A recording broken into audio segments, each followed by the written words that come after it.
Vitu vifuatavyo huongeza kiwango kikubwa cha asidi tumboni, huongeza kiwango kikubwa cha gesi kujaa tumboni, lakini huchochea utengenezaji au tatizo la vidonda vya tumbo. Ngoja nikwambie, kitu cha kwanza, soda, vinywaji vyote ambavyo vina gesi huchochea kwa wingi sana uzalishaji wa asidi tumboni, lakini vyakula ambavyo vinachemshwa na mafuta mengi au vyakula vyenye mafuta mengi kama nyama ambayo inakuwa na mafuta mengi, hivi huchochea gesi tumboni, lakini huathiri mfumo wa mmeng'enyaji wa chakula, kiwango cha kumeng'enya chakula katika tumbo. Kwa hiyo sio salama sana.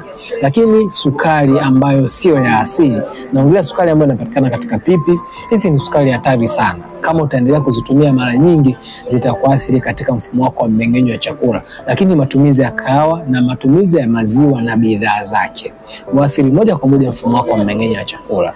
Unaweza ukashare na watu wengi zaidi hii video ili wapate kujielimisha juu ya vitu gani ambavyo sio salama kuvitumia. Dr. Nazar, Najari Afya.